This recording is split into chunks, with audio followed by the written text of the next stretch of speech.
कि बाबा जुआ खेलन तोए हारे गेल होना।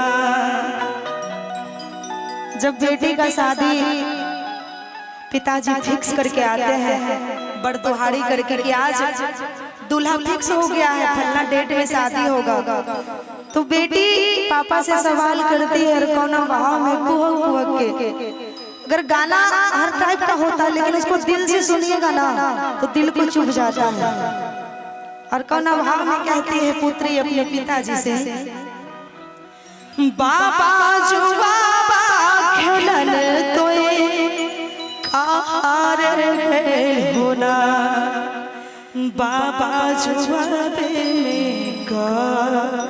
थी तोए हारे गेल होना।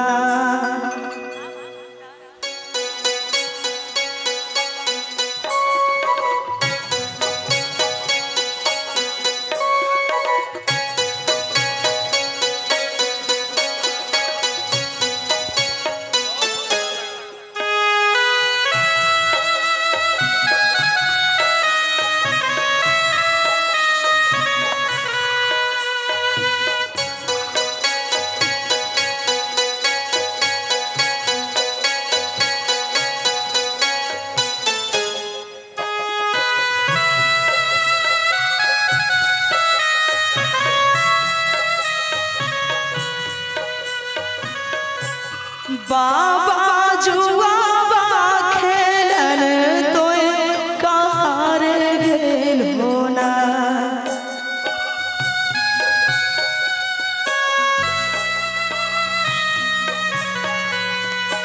हो बाबा जुआ खेलन तोए हारे गेल होना। बाबा जुआ में थी तोए हारे गेल होना। बाबा जुआ में थी तोए हारे गेल होना। बेटी जुआ खेलन भागलपुर गेलियो ना।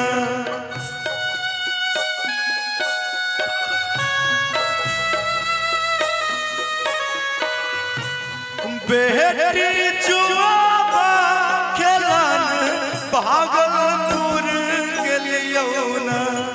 बेटी जुआ में तो रे हम हारियो ना। बेटी जुआ में तो रे हम हारियो ना।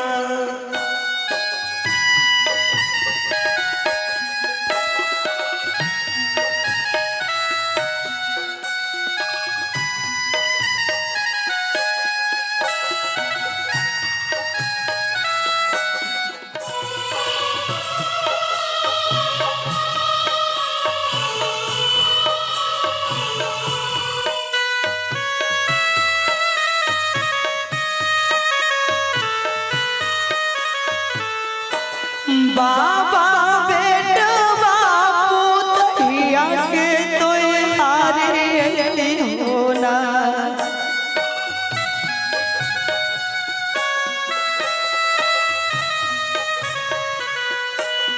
बाबा बेटवा पुतहिया के तोए हारे गेल होना।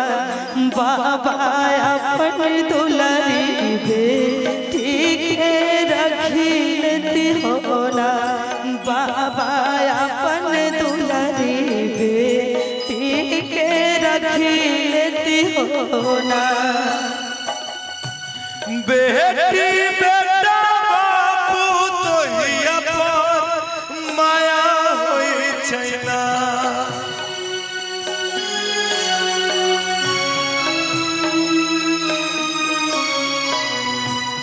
बेटी बेटा बापू तो हिया पर माया होई छैना। बेटी अपन दुलारी बेटी पराया होई छैना।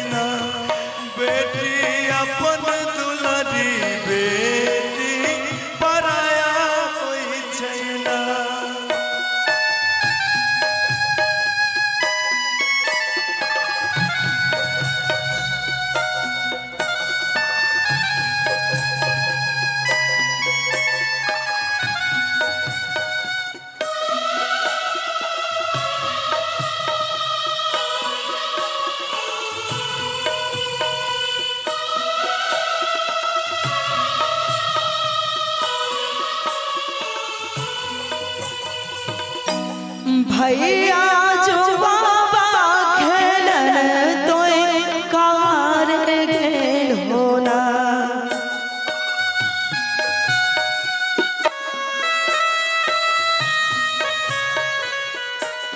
भैया जो बाबा खेलन तोय कार गेल होना। भैया जुबाबे में कथी तोय हार गइल होना। भैया जुबाबे में कथी तोय हार गइल होना। बहिनी जुआबा खेलन भागलपुर गेलियो ना।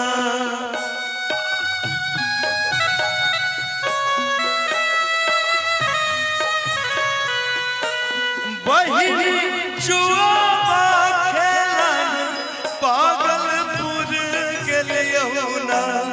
बहिनी जुआबे में तो रे हम हारियो ना। बहिनी जुआबे में तो रे हम हारियो ना।